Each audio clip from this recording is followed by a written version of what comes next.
Ya, halo pemirsa, apa kabar Anda hari ini? Langsung dari studio IDX Channel Jakarta, saya Prasetyo Wibowo kembali hadir dalam Market Review, program yang mengupas isu-isu yang menjadi penggerak ekonomi di Indonesia. Live streaming kami bisa Anda saksikan juga di idxchannel.com. Dan langsung saja kita mulai Market Review selengkapnya.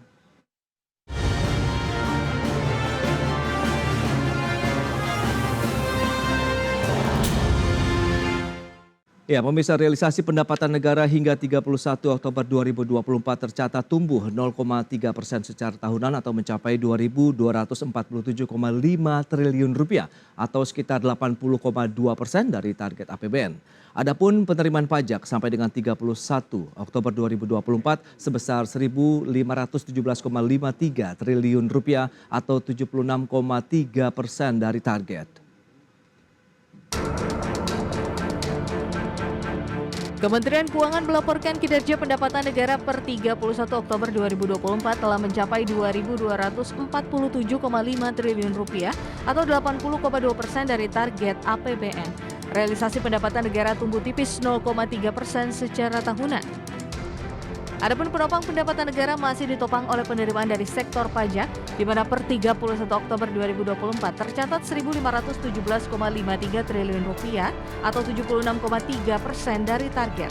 Pemerintah mengklaim penerimaan pajak terus mengalami perbaikan dalam 4 bulan terakhir. Kinerja penerimaan pajak berasal dari PPh non-migas yang membaik karena ada peningkatan penerimaan bruto dari sektor pertambangan dan menurunnya restitusi. Kemudian PBB dan pajak lainnya juga membaik, dipengaruhi peningkatan pembayaran PBB migas. Sedangkan pertumbuhan PPN dan PPNBM baik dari domestik maupun impor, sementara PPh migas masih mengalami kontraksi akibat penurunan lifting minyak bumi. Si penerimaan negara tadi sudah 80,2%, 2.247,5 triliun atau ada kenaikan 0,3. Dari sisi perpajakan, kita lihat adalah 1.517,53, itu 76,3% dari target. Yang cukup mengembirakan adalah bahwa kondisi perbaikan ini sudah terjadi dalam 2 bulan terakhir dan alhamdulillah ini berlanjut di bulan Oktober. Di sisi lain, penerimaan pajak dari sektor minyak dan gas bumi tercatat masih mengalami kontraksi. Per 31 Oktober 2024, pajak penghasilan migas tercatat 53,7 triliun rupiah atau 70,31% dari target. Hal tersebut dipicu adanya penurunan lifting minyak bumi. Jakarta, Tim Liputan IDX Channel. Ya, sementara itu Direktorat Jenderal Pajak akan bekerja keras demi mengejar target penerimaan pajak yang baru mencapai 76% hingga Oktober 2024. Sejumlah langkah sudah disiapkan, di antaranya langkah ekstensifikasi, intensifikasi hingga dinamisasi untuk mencapai target pajak tahun ini. Di sisa 2 bulan tahun 2024, Direktorat Jenderal Pajak Kementerian Keuangan akan terus meningkatkan upaya mencapai target penerimaan negara. Direktur Jenderal Pajak Suryo Utomo menjelaskan, Ditjen Pajak akan melakukan perluasan basis penerimaan pajak hingga intensifikasi penerimaan pajak yang optimal. Selain itu, Suryo memastikan Ditjen Pajak terus melakukan pengawasan dan juga melakukan penegakan hukum perpajakan. Hal tersebut dilakukan dengan berkolaborasi bersama aparat penegak hukum lainnya dengan meningkatkan kuantitas dan kualitas data serta informasi perpajakan. Dengan demikian, Suryo yakin target pajak tahun ini dapat dicapai. Dan ini intensifikasi, dinamisasi. Nah, itulah yang memang kami lakukan saat ini, memperluas basis, mencari sumber baru penerimaan, kami melakukan pengawasan dan juga melakukan penegakan hukum perpajakan. Jadi kami selama ini dan akan terus kami kembangkan adalah bagaimana terus meningkatkan kuantitas dan kualitas data dan informasi yang sangat diperlukan pada waktu kami melakukan pengawasan dan penegakan hukum perpajakan. Suryo menambahkan bahwa pada awal tahun 2025 nanti Ditjen Pajak juga akan menerapkan sistem inti administrasi perpajakan atau Core Tax System. Saat ini pengembangan Core Tax telah sampai tahap operasional acceptance test dan diharapkan Core Tax bisa dijalankan pada awal tahun 2025. Dari Jakarta, Raharjo Patmo, IDX Channel.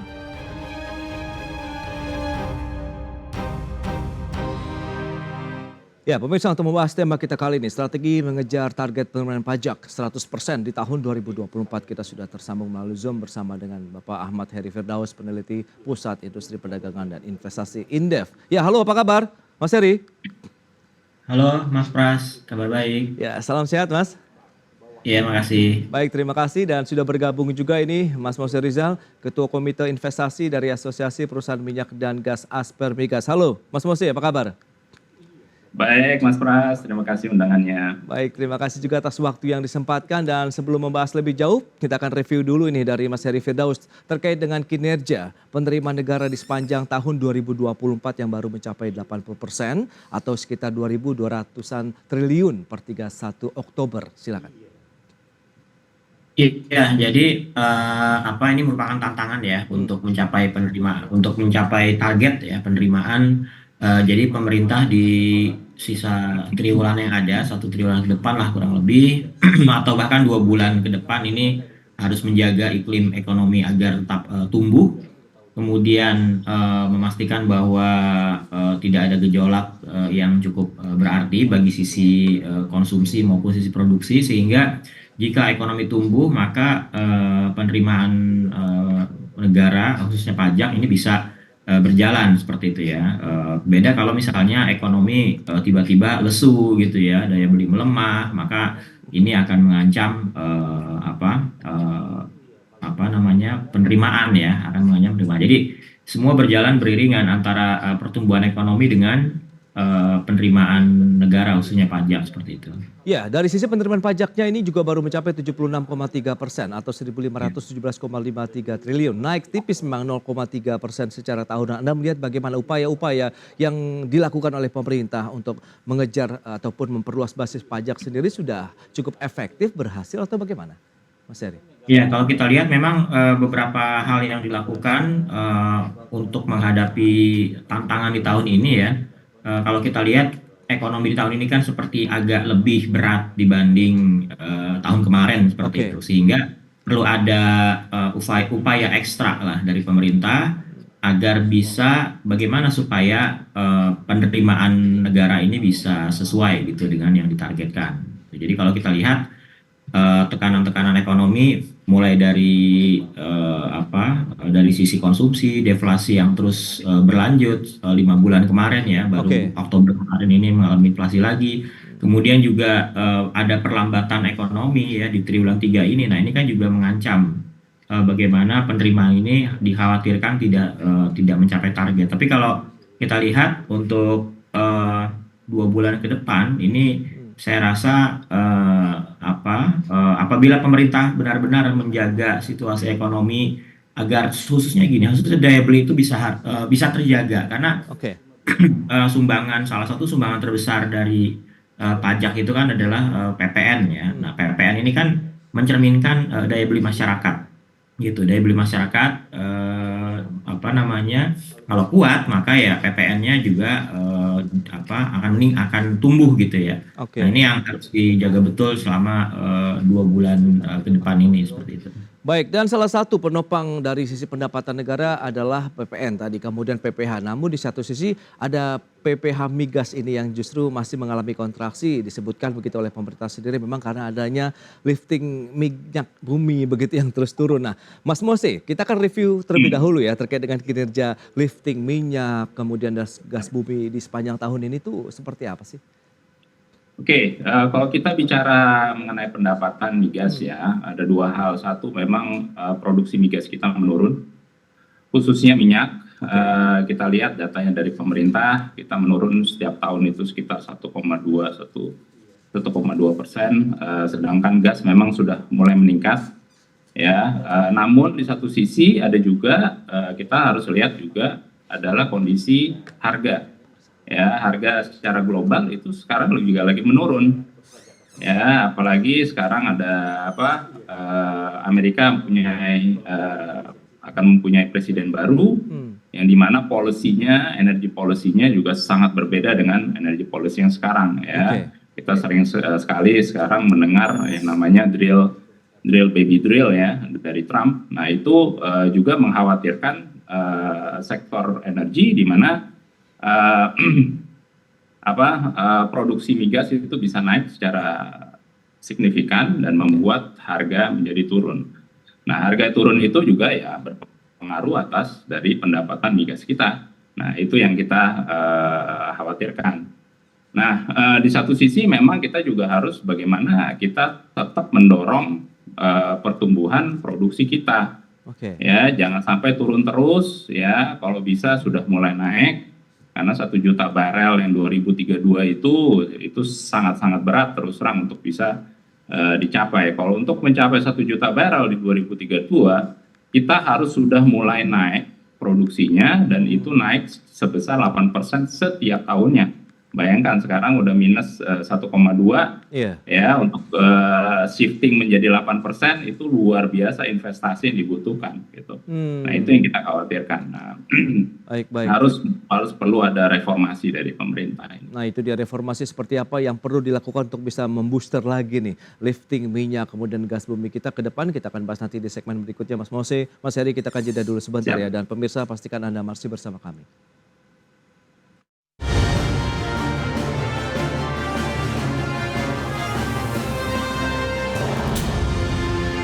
Ya, terima kasih Anda masih bergabung bersama kami dalam Market Review, dan pemirsa berikut ini kami sampaikan data terkait dengan kinerja APBN di tahun 2024 per 31 Oktober 2024. Ya, data selengkapnya bisa Anda saksikan di layar televisi Anda seperti yang sudah disampaikan oleh Kementerian Keuangan bahwa pendapatan negara mencapai 2.247,5 triliun atau 80,2% dari target, sementara ada pertumbuhan sekitar 0,3% secara tahunan. Adapun belanja negara 2.556,7 triliun atau 76,9% dari pagu, sementara dengan demikian ada defisit APBN sekitar 309,2 triliun atau minus 1,37% dari PDB. Dan berikutnya kita lihat realisasi pajak per 31 Oktober 2024.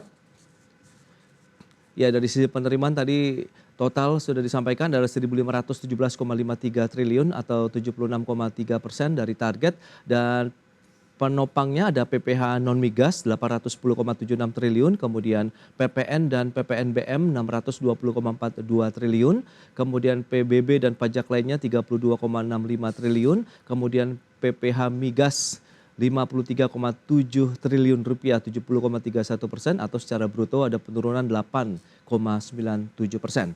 Baik, kita akan lanjutkan kembali perbincangan bersama dengan Mas Ahmad Heri Firdaus, peneliti Pusat Industri Perdagangan dan Investasi Indef, kemudian juga Mas Mose Rizal, Ketua Komite Investasi dari Asper Migas. Nah, baik, kita ke Mas Mose melanjutkan kembali terkait dengan reformasi lifting, karena ini memang masih menjadi harapan dari pemerintah, di mana tadi Anda sudah menyebutkan bahwa SKK Migas juga menargetkan 1 juta barrel 2030-an begitu, sementara sekarang kan masih di level 600 ribuan barrel per hari begitu. Anda melihat bagaimana? Karena kita tahu konsumsi di dalam negeri aja 1,6 juta barrel per hari begitu. Berarti kan memang masih ada defisit sehingga impor masih akan terus dilakukan ini, Mas Mose.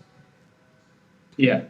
Jadi kalau kita lihat, selalu lihat ya grafik dari SKK Migas, selalu lihat setelah 2032 itu grafik produksinya itu menurun. Oke. Ya.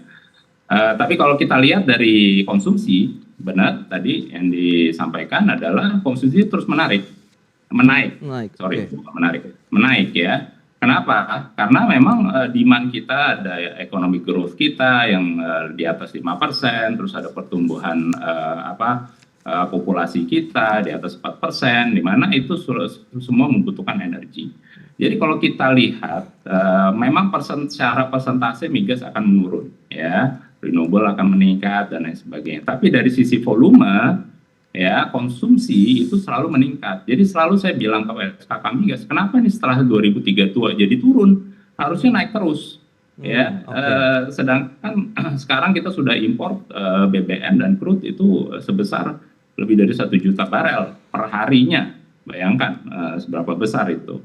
Nah, itu harus kita sadari. Dan pemerintah juga harus melihat ini adalah sesuatu yang urgen yang perlu direformasi ya. Kalau dari sisi potensial kita masih sangat besar ya, dari sisi minyak maupun gas. Memang sekarang penemuan baru itu adalah penemuan gas ya, di mana memang bagus karena gas adalah merupakan energi transisi yang walaupun masih fosil, energi transisi yang lebih bersih dibandingkan batu bara atau minyak ya. Di satu sisi minyak kita pun sebenarnya masih banyak potensialnya ya. Hanya sekarang ini banyak sekali lapangan-lapangan yang idle ya. Sekarang kita selalu dengar kan sumur idle ya. Kalau saya bilangnya lapangan bukan sumur ya. Jadi kenapa? Karena mindset kita itu harusnya tidak melihat secara per sumur, tapi kita melihat secara lapangan ya. Dan itu potensinya masih besar. Terus terang aja. Kenapa? Karena kalau kita lihat misalkan Pertamina EP aja. Pertamina EP itu wilayah kerjanya itu 114.000 km persegi. Dengan produksi yang sekarang sudah di bawah 70.000 barrel per hari. Sedangkan kalau kita melihat cepu, kita melihat rokan, ya produksinya itu jauh di atas 100.000 barrel. Dengan wilayah kerja yang jauh lebih kecil dibandingkan 114.000 tadi. Nah, jadi di situ kita melihat bahwa adanya area-area yang masih besar yang mungkin 80%-nya itu tidak dikelola secara efektif atau tidak dikelola sama sekali. Nah, itu perlu kita perhatikan dan reformasi. Kenapa? Karena potensinya masih besar, datanya banyak, dan kemungkinan itu bisa menarik banyak investor untuk bisa berinvestasi di area-area tersebut bila ditawarkan dengan skema kontrak yang baik ya. Skema kontrak seperti apa? Ya PSC, bukan KSO, bukan idle well, bukan idle field, tapi PSC. Nah itu yang kita mesti tekankan, dan itu pemerintah semoga bisa lebih memerhatikan ya. Oke, itu dia. Tantangan dari sisi kebijakan dan mungkin insentif dan lain-lain seperti misalnya skema-skema kerjasama begitu ya, memang ditunggu oleh para investor di sektor pertambangan khususnya minyak bumi dan gas tadi begitu. Nah, menarik kalau kita cermati ini Mas Heri, kalau dengan beberapa tantangan yang masih dihadapi dari salah satu penopang pendapatan negara begitu di sektor migas begitu yang tadi memang masih kontraksi, lantas bagaimana dengan penerimaan pajak per Oktober ini yang juga masih ditopang oleh ada PPh non migas, ada 810,76 triliun tadi. Kemudian apakah ini juga masih bisa disupport dari sektor pertambangan lainnya seperti batu bara, mineral, kemudian juga ada pajak-pajak berikutnya dari PPN dan PPNBM begitu, Mas Heri? Ya, jadi kalau kita lihat berdasarkan sektor gitu, ada dua sektor yang mengalami penurunan, ya, penurunan dari penerimaan pajak ya. Pertama, yang paling besar penurunan itu di sektor pertambangan ya, salah satunya ya karena itu tadi yang disebutkan Pak Mose, ada penurunan ya, ini dari sisi migas ya. Kemudian yang kedua adalah industri pengolahan. Nah, industri pengolahan ini juga mengalami penurunan penerimaan pajak ya dibanding Oktober tahun lalu, kurang lebih turun 5-6% kalau nggak salah. Nah, tapi industri pengolahan ini kan merupakan sektor yang kontribusi pajak ini paling besar, 25,8% dari total penerimaan pajak. Nah, jadi kalau ada penurunan di sektor industri pengolahan, maka ini akan berpengaruh terhadap total penerimaan pajak karena porsinya yang cukup besar, ya gitu, 25,8%. Kemudian kedua sektor perdagangan gitu ya, juga 25%, tapi 25,4%. Nah, ini dua sektor ini yang saya rasa harus dijaga betul agar tidak terlalu terdampak dari akibat pelemahan ekonomi ini. Jadi kalau kita lihat tadi manufaktur turun, ke depan bagaimana supaya industri manufaktur ini juga bisa bergeliat lagi sehingga ada pertumbuhan dari sisi penerimaannya seperti itu. Itu yang kalau saya lihat dari sisi sektoral ini industri manufaktur cukup karena mungkin terjadi perlambatan sehingga penerimaan pajaknya juga berpengaruh seperti itu. Nah itu dia, strategi apa yang harus diterapkan begitu, sementara tadi Ditjen Pajak juga akan gencar melakukan ekstensifikasi, intensifikasi dan juga dinamisasi, apakah itu bisa berjalan beriringan begitu? Dan kita akan bahas nanti di segmen berikutnya. Mas Heri dan Mas Mose, kita akan jeda lagi sebentar. Dan pemirsa, kami akan segera kembali usai pariwara berikut ini.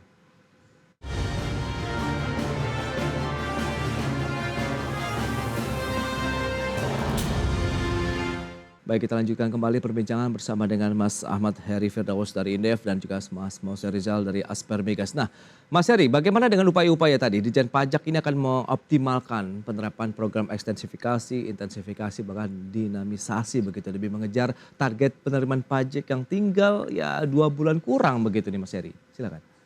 Ya, jadi kalau melihat waktu yang cukup terbatas ya 2 bulan kurang, maka yang harus dilakukan pertama adalah bagaimana menjaga iklim ekonomi supaya tetap tumbuh, Oke. gitu. Jadi bukan dengan cara intensifikasi, karena kalau intensifikasi ini kan perlu basis data dulu yang cukup gitu ya.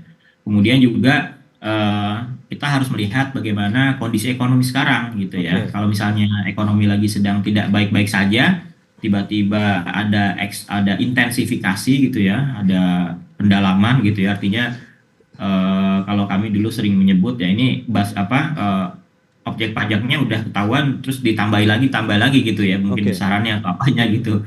Nah ini kan cukup tidak kondusif gitu ya, mengingat ekonomi kita yang juga harus lari cepat gitu. Nah kemudian kalau ekstensifikasi juga sama, jadi ini perlu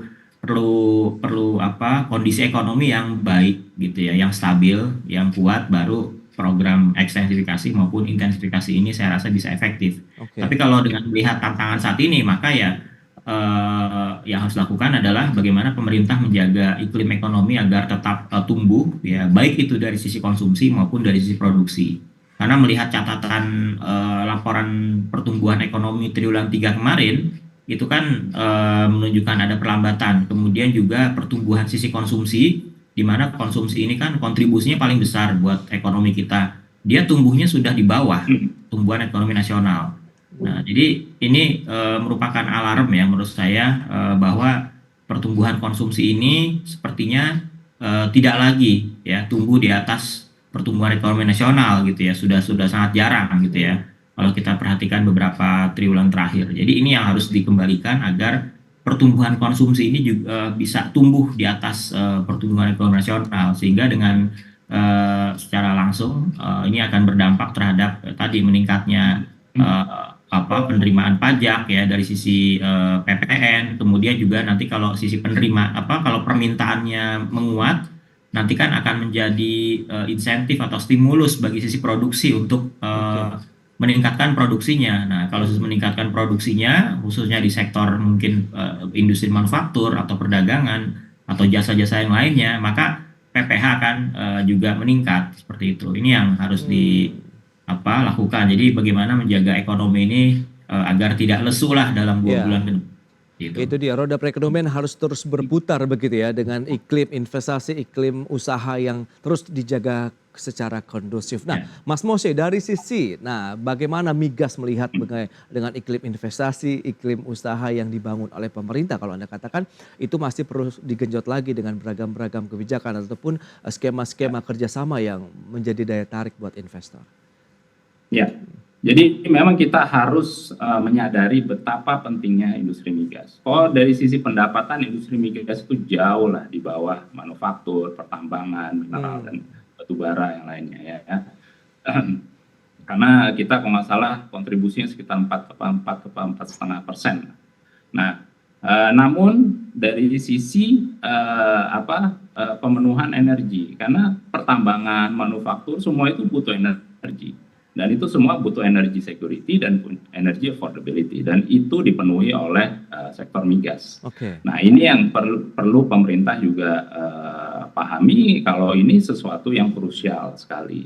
Jadi peningkatan produksi dalam negeri itu harus tetap dan terus didorong ya, dengan cara-cara yang konvensional dan juga perubahan-perubahan yang revolusioner yang tadi seperti yang saya bilang. Lapangan banyak idle yang harus dimanfaatkan, IOR-nya juga harus tepat ya untuk meningkatkan produksi, eksplorasi harus digenjot ya, dengan memudahkan iklim investasi. Pertumbuhan yang tadi Pak Heri bilang itu tidak akan bisa terpenuhi kalau energinya tidak terpenuhi. Nah, ini yang mesti sangat-sangat diperhatikan oleh pemerintah. Baik, itu dia yang paling utama memang membangun iklim investasi, iklim usaha yang benar-benar bisa memberikan satu keuntungan dan kepastian jangka panjang tentunya bagi para investor ataupun para pelaku usaha di dalam negeri. Sehingga ini menjadi satu upaya yang perlu mungkin ditingkatkan, begitu paling tidak masih ada beberapa waktu tersisa untuk mengejar target pendapatan negara ataupun perpajakan kita begitu di akhir tahun 2024. Baik, Mas Heri, Mas Moses, sayang sekali waktu terbatas ini. Terima kasih banyak atas waktu, sharing dan informasi Terima serta kasih, update yang Mas sudah Pras. disampaikan kepada pemirsa. Selamat melanjutkan aktivitas Anda kembali. Salam sehat, Mas Moses, Mas Heri. Sampai ketemu lagi. Ya, terima kasih Mas Heri.